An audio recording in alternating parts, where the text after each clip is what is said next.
Hi, we're on our range today, and recently we went over 700,000 subscribers. And to everyone who's been a part of that, everybody who's watched, liked or disliked, commented, shared, donated on Patreon, and subscribed, I want to say thank you. But with a lot of new subscribers, we have a lot of new people asking a lot of new questions. We also have a lot of new people asking the same old questions. So today is Frequently Asked Questions, Volume 7. And the first question I want to deal with is people asking me, why do I say range like that? Okay, the answer to that has to be a little bit limited. In this format, there are certain topics which management does not like us to discuss. We also have some rules we have to go by, and some of those rules are very vague and open to a lot of interpretation. Also, a lot of what we do and don't do is influenced by innuendo and rumor. And a while ago, one of the rumors going around was that management would get upset if you were doing any shooting that was not on a range. This is a range, and I have to make that clear, so every time I have to say, we're on our range today. Okay, the next thing I want to talk about is something that I have discussed ad nauseum: hearing protection and eye protection. This is an earplug case. I wear earplugs with every shot I take. Sometimes you'll see me wearing earphones. Depending on what I'm shooting and how much shoot I'm going to do, I may wear earplugs and earphones simultaneously. Now, on the subject of iPro can be a great idea. And I'm about to say something. The irony is not lost on me. No need to comment on it. In this format, something that's very important is what I call establishing credibility. If I want anyone to listen to me, I have to look like I know what I'm talking about. This can be easy for some people and difficult for others. It's difficult for me because there are a lot of people who look at me and presume that I'm of substandard intellect. This effect is exacerbated by the dorky glasses. Often I set things up so where I'm shooting something and I am wearing iPro, I make sure I'm off camera, and then I take off the glasses before I get back on camera. There's also the problem that any safety glasses I have ever worn really interfere with my vision. That's the irony I'm talking about. No need to comment. I've actually gone to shooting competitions that required safety glasses, and so in preparation for the competition, I went to the discount store, got a cheap pair of sunglasses, knocked the lenses out, and just wore the frames. Glasses interfere with my vision that much. It is very difficult for me to shoot accurately on targets while wearing iPro. And I don't really consider eye protection necessary when using the chronograph or shooting paper targets. However, I do wear iPro when I'm shooting something that has a potential for blowback, like steel knockdown plates or cinder blocks or the meat target or soda jugs. And on the topic of soda jugs, that brings up another frequently asked question. Let's take a look. Here's some soda jugs representing you, and right now you're wearing 3A body armor. It even has 3A printed on it. A lot of times I'll use soda jugs to represent you because they make a good visual on camera when they blow up or spew soda, and they can really help me illustrate some points. In talking about testing body armor, remember, if you're wearing body armor, your body has some give to it. It would not be a fair test of the body armor if we had it taped around a tree or something. You have some give, the soda jugs have some give, so this makes what I would consider to be a fair test. Now, recently we did a presentation where I was evaluating some Underwood Superior High Performance Extreme Defender ammunition and some Black Hills Honey Badger ammunition in caliber 44 Special. And one of the questions that came up a lot was, would either of those ammunitions penetrate 3A body armor? Well, I have my Ruger GP100 44 Special loaded with Underwood Superior High Performance Extreme Defender ammunition, 125 grain projectile. So I'll shoot our 3A body armor from 7 yards, and let's see if it'll penetrate.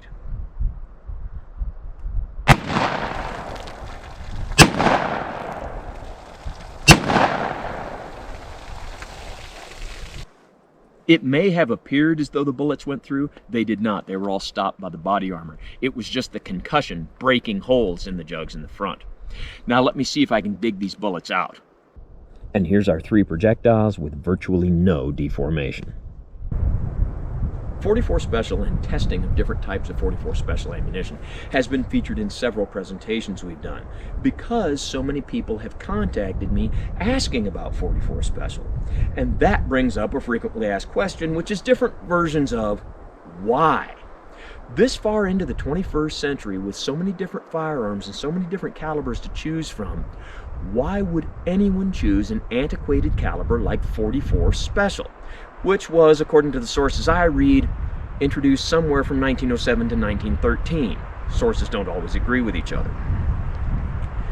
Now, there's a few different answers to the question of why someone would choose a 44 Special.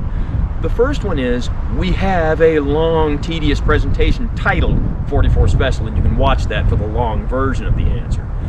But the short version is this. When someone chooses a handgun for concealed carry, personal protection, home defense, there are many factors that go into what handgun they choose. Factors like, what is it that that person thinks they're going to need to do? Under what conditions do they think they'll need to do that thing? What are their local laws? What are their budget concerns? The list goes on ad astra. Let me tell you an anecdote. I was at the range one day, and there was a woman there target practicing with an Iver Johnson revolver. Now, this is one of the old ones, not like this Ruger that has a swing-out cylinder. This Iver Johnson was one that breaks forward. Way back when, those were sometimes called automatic revolvers. And it was caliber .32 Smith & Wesson. Now, there are some revolvers that will shoot both .32 Smith & Wesson and .32 ACP. This was not one of them. And you would think, why would someone choose an ancient gun like that was not a particularly high-quality gun when it was new, in a caliber like .32 Smith & Wesson, which isn't very powerful and the ammunition can be hard to find? Why would you choose that? Well, in a polite way, I asked her that, and the answer was because she didn't have a gun, couldn't afford to go buy one, and that's the gun that her father gave her. Okay, that tells me that either her father doesn't have many choices in terms of handguns, or she's not his favorite kid. But the point is, sometimes people have certain guns because that's the gun that's available to them. Now, another reason that some people might choose 44 Special goes something like this. As a projectile goes through the air, it carries with it certain properties that will influence how effective it's going to be against the intended target. Things like velocity and bullet design, such as is it a full metal jacket or a hollow point, and the list goes on. There are some people who think that velocity is by far the most important thing. They think that velocity is more important than everything else put together, and they are advocates of calibers like 22 TCM and 5.7 by 28. On the other end of that, there are people who think that bullet diameter is by far the most important. They think the bigger the caliber, the better.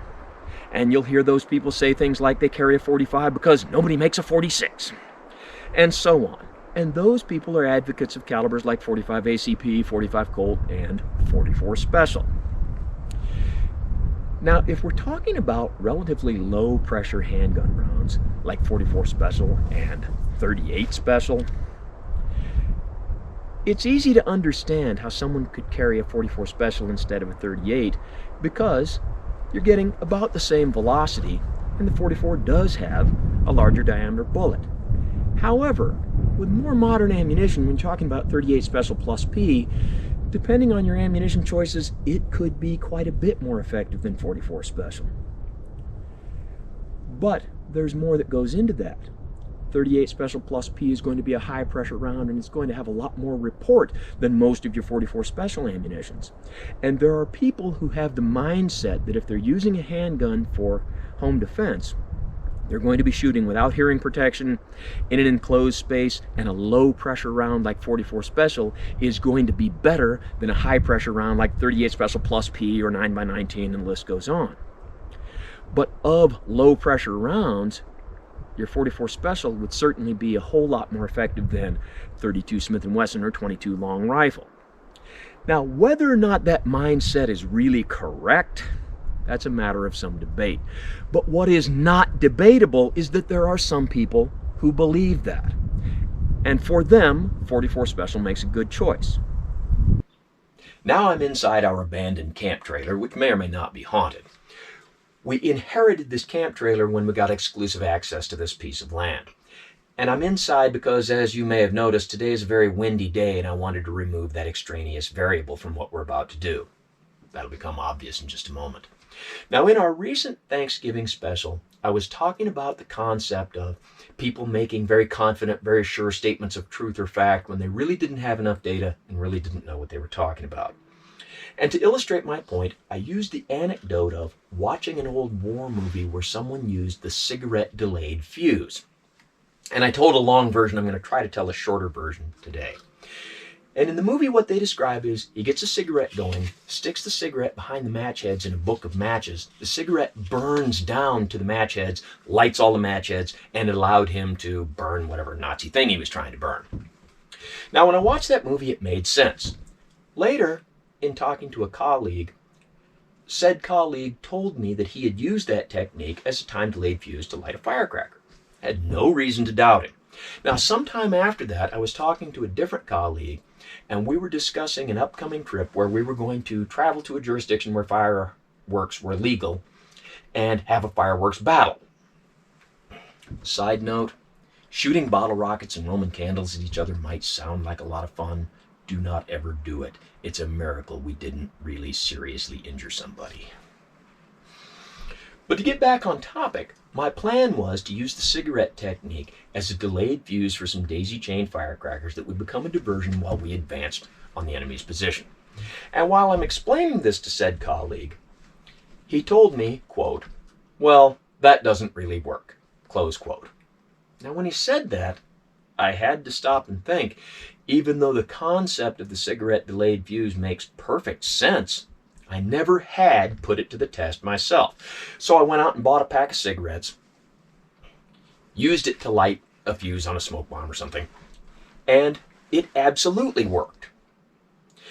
Now, when I talked about that in our recent Thanksgiving special, I got a lot of questions and commentary from people discussing whether or not that would really work. And a lot of people were asserting that the cigarette delayed fuse would have worked in the old days, but since about the turn of the century, some people said around 2005, cigarettes have been treated with a chemical that's a flame retardant, so unless you're actively puffing it once in a while, if you just leave it sit, it'll go out, and they will no longer really work as a delayed fuse.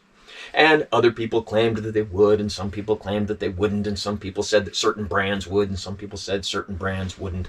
So today we're going to put it to the test. That's why we're in here, to remove the extraneous variable of the wind.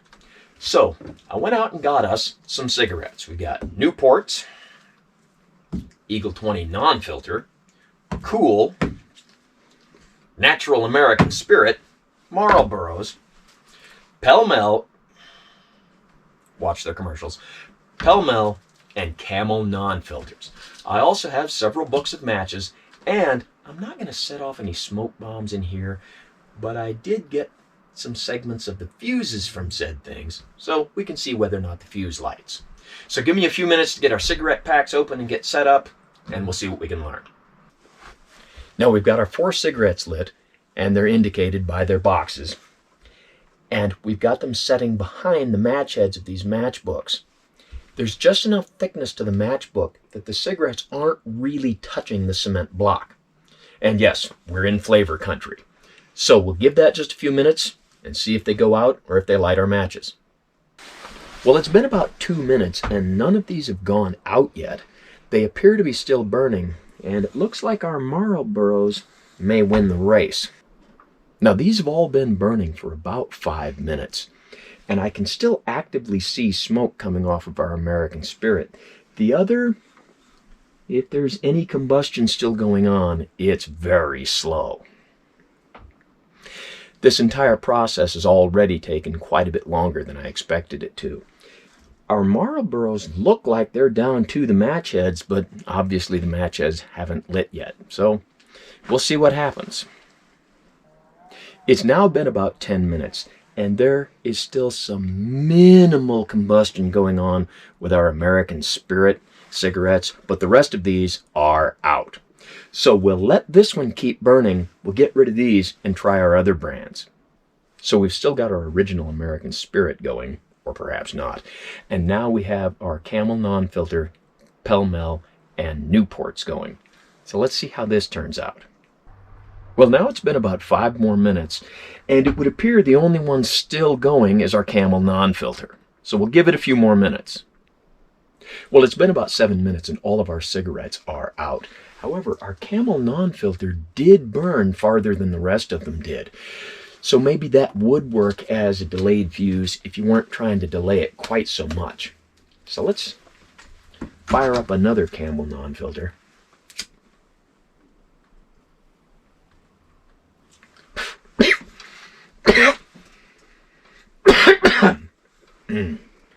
Don't try this at home. And I'm certainly not a professional at this.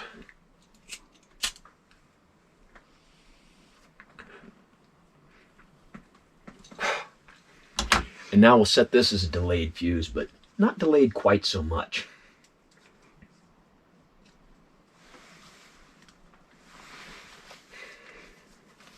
Let's give that a few minutes. So I lit a second Camel Non-Filter, and in the horizontal position, it didn't do any better. Now we've got a Camel Non-Filter and our Newport in vertical position. Let's see if that lights our matches.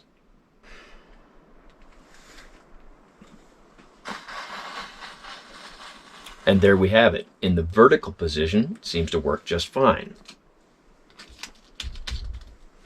Now let's see if our Newport can do that. Well, it's been a few more minutes and our Newport in the vertical position has gone out. So what can we take from all of this?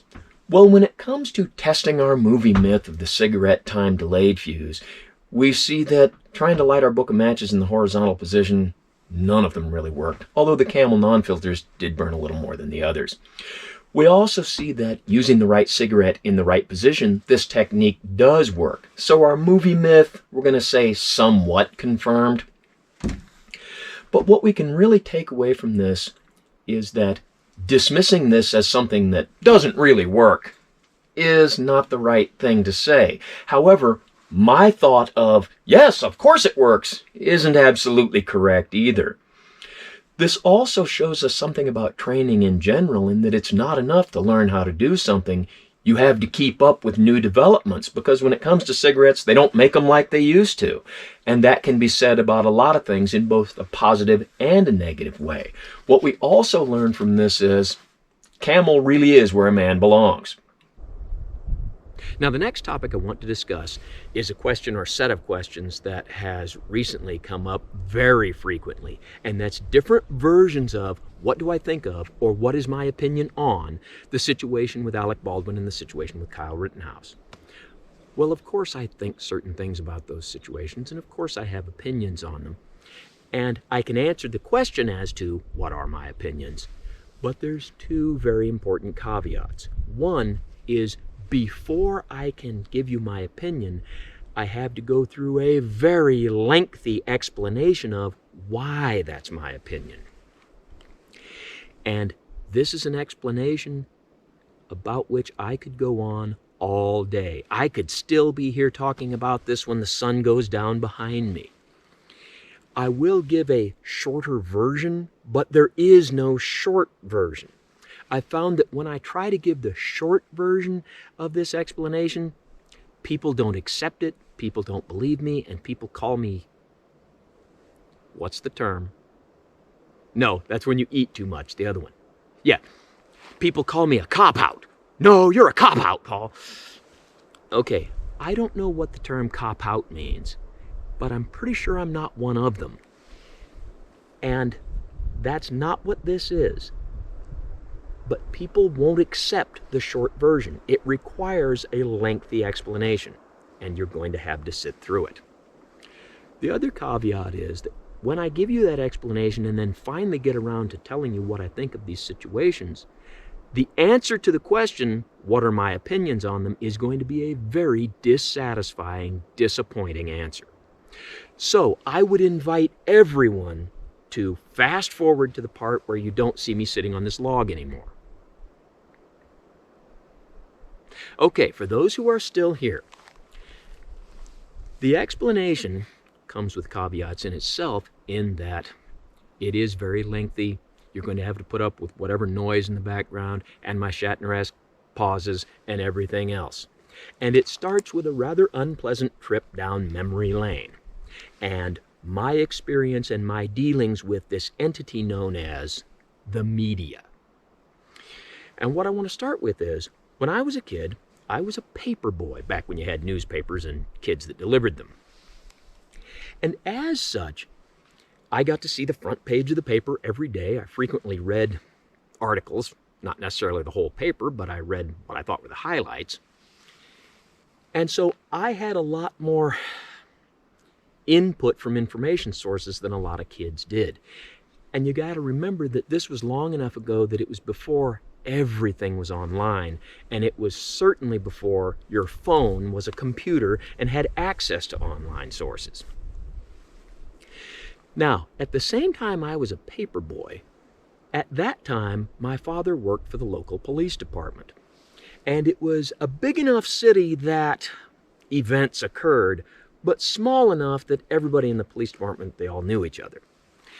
And the newspaper very frequently reported on things which my father had witnessed, very frequently reported on events in which my father had participated. And a common topic of discussion in the household was my dad saying various things about how the newspaper had gotten a lot of stuff wrong. And he talked about how the newspaper always had a nucleus of truth in a cytoplasm of fiction. No, he didn't use the word cytoplasm. He used a different word. But the point is the same. And I can only say, if I just had a nickel for every time my dad said, well, what really happened was, and then went on to describe something significantly different than what the newspaper had reported. And at the time, I dismissed that as our local newspaper was a rather poor quality publication. But as I've gone into my adult life, I have lived a life that is, for the most part, really insignificant. But there have been some occasions where the newspaper has reported on events that I have witnessed. The newspaper has reported on events in which I participated. And my experience has been basically the same, that there's a lot more fiction than there is fact. And again, at the risk of being redundant, I could go on about this for hours. But in the interest of brevity, I'm going to give you just 3 anecdotes, and you may have heard some of this before. One, when I was in the Army, I competed in military shooting competitions. And there was one particular competition that was a team event. You have a 2-man team. It's a machine gun event. You have a gunner and an assistant gunner, an AG. Now, my partner and I competed in this event, and the short version of what the event is you're wearing your BDUs, complete with LBV and helmet. And then you also have, between the two of you, the 240 Bravo machine gun, the spare barrel bag and all the equipment in that, and 320 rounds of belted ammunition broken down into 40-shot belts. And you divide this gear up between the two of you, and you start on the starting line, and you have to carry all this gear while you run 2 miles to the firing line. Then you set up your gear and you shoot the course of fire. Now you're shooting at a paper target, which is really big, and you're only shooting 10 meters. But on this paper target, there are banks of targets that are just little targets, and you have these little targets next to each other that are horizontal, and then under them similar targets, but they're arranged a little more vertically. And you have 4 sets of horizontal, vertical, you have 4 sets of these. And so what happens is, at the end of the 2 miles, you set up the tripod, put the machine gun on it, and then the gunner shoots 40 rounds at this horizontal bank of targets. Reloads a new belt, shoots 40 rounds at the vertical. You then take the machine gun off the tripod, deploy the bipod, reload, and the gunner shoots 40 rounds and 40 rounds. Then you change over and you put the machine gun back on the tripod, and the AG repeats that drill on his own banks of targets. Shoots 40 at the horizontal, reloads, shoots 40 at the vertical, and yes, you do have to set it up with 40-shot belts. Deploys the bipod, shoots 40 at the next set of horizontals, 40 at the next set of verticals. The winner of the event is determined by the numerical score on the target. But there's a time limit. You have 32 minutes to run 2 miles with all this gear, get set up, and shoot the course of fire. And what really costs competitors in this is when they're too slow and they start shooting, and then right about the time the AG is ready to fire, ceasefire is called, and he doesn't get to shoot, or only gets to shoot part of what he was supposed to, and you lose all the points for all those rounds you didn't fire and all those hits that aren't on paper. So moving fast is very important, and to get the task done in 32 minutes, you've got to be moving. Okay, now that's simple enough. Well, my partner and I won this event at the national level, so we were ordered to meet with a newspaper reporter who was himself military personnel and was a reporter for the National Guard's publication for the state in which I resided at the time. And when we met with him, we explained to him what I just explained to you, and it's a pretty straightforward explanation. But his main question was, what was your time? And we tried to explain to him it's a 32-minute time limit, but they don't keep track of individuals' teams' times because that's not part of the score. To which he said something to the effect of, okay, so what was your time? And it devolved into some Abbott and Costello who's on first routine that he could not understand that it wasn't a race in that sense. And we explained it to him several times and thought we'd explained it to him adequately, but no. When the article came out, it was still written as though we had won because we ran the fastest and shot the fastest and finished with a time just under 32 minutes. Now, does that really make a difference in anybody's life? No. But what I'm getting at is that you, the reader, did not get an accurate account of what happened. Now, let me tell you another anecdote. I was in a black powder club. We do mountain man rendezvous and that kind of thing. And 3 of us were tasked with going to this event that was a big outdoor jamboree, for lack of a better word. On this big piece of land, you had representatives from local gun stores and local outdoor stores and local clubs and the Boy Scouts and things like that, trying to generate interest in outdoor activities. Okay, and kids came from all over the place to see what was going on. And so we set up a mountain man fur trapper camp, and I had the period correct tent, and I had my Dutch ovens, and we let people shoot muzzleloading firearms under very close supervision. Well, a newspaper reporter comes out here, and he's talking to us about various things, and kind of get the impression that his task is to write a report about the whole thing, but it's really going to be centered on us. Okay. And when he wanted to talk to me, I tried to very politely tell him that I have been misquoted and maligned and misrepresented by several newspapers, and I really don't want that to be the case here, so please just leave me out of it. To which he did. And so when the article comes out in the paper, it doesn't report that 3 people were there, it reports that 2 people were, because he just left me out of it. And don't get me wrong, that's exactly what I asked him to do. Thank you. But there's a photograph of the tent we had there, and a caption that reads that this is Susie Q's tent. Well, no, it wasn't. It was mine. And there's a photograph of some kid trying to shoot a muzzle-loading rifle under very close supervision. And it says, here's Billy or something like that, trying to shoot Jenny O's rifle. Well, no, it wasn't. It was my rifle. Now, again, does this make any difference in anything, anywhere? No. But the real bottom line is that you, as the reader, did not get an accurate account of what happened. And let me make this clear. I asked him to leave me out of it, and he did, but still, that's the result. Now, the third anecdote I want to tell you, and this is a very short version. There was an event in which I was forced to participate, and that led to, over a period of a few months, several newspaper articles being written about it. all of which were far more fiction than fact.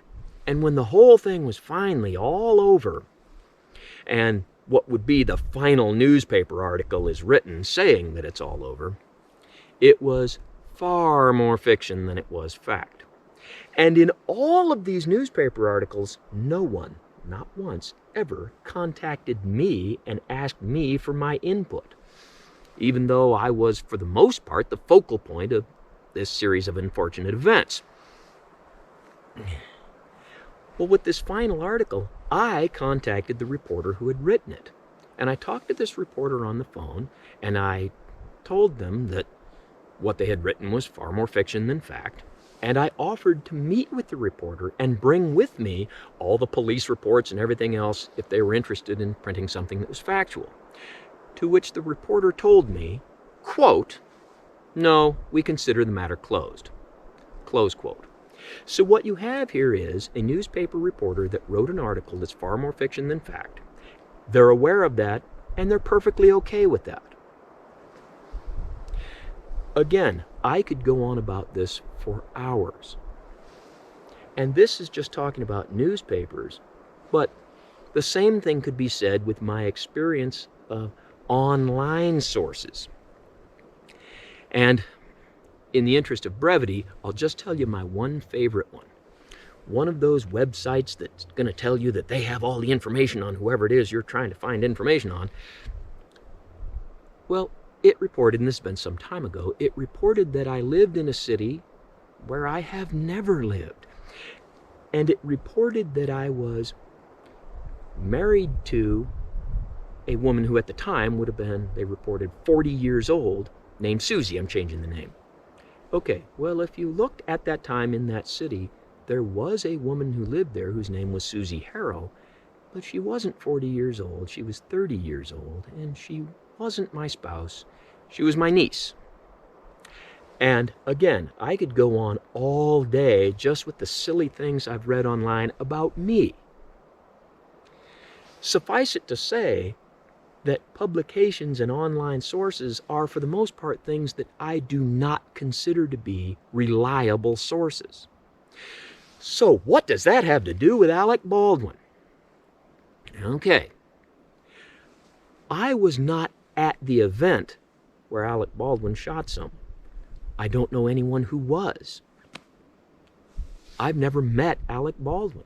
The only thing I know about that is what I've read online and other such things. None of those things are considered to be reliable sources. So what do I think about that? Not much, because I really don't know what happened. Now, I've gone through this very lengthy explanation, and there was a very short conversation had by a couple of people where they will sum up everything that I'm trying to say in a much shorter, more concise, and more effective way. So let's hear what they had to say. Michael, Ronnie? But who told you to think? I don't give you enough information to think. And there you have it. What do I think of the situation with Alec Baldwin? Not much, because I don't have enough information to think. I can say a few things. He is reported to have said several things after this event, and you may or may not be able to find some kind of video of him actually saying it. So again, just what I read, I don't put a lot of stock in it. But a lot of what he said is driven by his motivation to say things that create a balance between trying to sound responsible, trying to sound empathetic, while at the same time trying to say things that's going to keep him from incurring criminal or civil liability. And so when he says something that sounds kind of cheesy to you, he's doing that most likely on the advice of counsel to keep himself out of trouble. Now, as far as the situation with Kyle Rittenhouse, it starts with the exact same explanation of my experience with the media. And from there it goes to all of the accusations that the prosecution in this case was acting in bad faith, that they were in possession of exculpatory evidence. that they're legally required to turn over to the defense, but they didn't, or altered it before they turned it over. How much of that is true? I don't know. I wasn't there. However, such things would be consistent with things that I've experienced. Take that for what it's worth. The whole situation comes down to a thing of, I don't have enough information to say that Mr. Rittenhouse shouldn't have put himself in that situation. That would be my knee-jerk reaction, but I don't really know enough about what happened to really say that. The only bottom line thing I can say with any kind of confidence or any kind of definite opinion is that based on what I know, which I concede is not all of it by a long shot, I think the verdict in that case was absolutely the right verdict. Okay, let's go on to something more interesting. The next thing I'm going to talk about is something that I really do not like talking about, and that is the weather. Now, today is a very pleasant day. I can almost see the sun, and the temperature is almost 40 degrees Fahrenheit. But many people have noticed that we frequently have inclement weather while we're out here on our range. And many people have asked different versions of the question, why do we continue doing what we do during inclement weather? Okay, the answer to that is three things. One, we're in a relatively rainy part of a very rainy state. And we're at high enough elevation that during the wintertime, we're going to have a fair amount of snow. And with winter coming up very soon, in the near future, you are going to see a good amount of inclement weather. So you see that because that just happens to be where our range is located. The second reason is, to be blunt, I'm just kind of indifferent to inclement weather. But the third thing, and this is really the main reason, is that if I were to allow inclement weather to delay what we do here, we would be so far behind the times that we'd still be arguing which is better, KC and the Sunshine Band or Sister Sledge. Here's the table on which I typically put the meat target. And a question that a lot of people ask, a concern that a lot of people vent, in fact, I'm overwhelmed with commentary on this subject, is people voicing their concerns about a backstop or lack thereof. Well, if you look behind me, you can see a big hill. And yes, that hill is on this piece of property to which we have exclusive access. I have a backstop for every shot I take. And that brings up the question, where does this overwhelming commentary come from? A lot of people have asked, when I'm overwhelmed with comments and questions about something, where are they? They're in the comments section on various presentations, and a lot of people just send me emails. Many people have asked about the deer we sometimes see here on our range, although they're not here today. And the question has been, do we hunt here? And the answer is no, we have not, although in the future we may do that. There's also been many requests to do a presentation chronicling a hunting trip, from the preparation for, to the hunting, to shooting the animal, to field dressing the animal. And I can tell you that we will not do anything that depicts an animal being shot.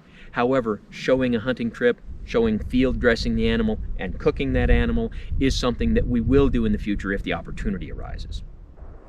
Now, there's two more things I want to discuss. One, we occasionally get requests for presentations on specific topics that we just can't do. For example, somebody asked me to do a side-by-side comparison of .30 Remington and .35 Remington, and I can't do that because I don't have rifles to shoot either of those calibers. And people have offered to loan me guns, but you run into some legal concerns about borrowing guns and shipping guns, and there's been a couple of times where I have borrowed guns from people and the gun broke, and that led to some hurt feelings, so we really can't have people loaning us firearms. But when people send in requests like that, or suggestions for various topics, we have gotten some good ideas from that, and such suggestions are greatly appreciated. Now, the second thing I want to discuss is there's a lot of questions about my various shooting jackets. We have a presentation on my shooting jackets, and you can watch that for the more detailed version.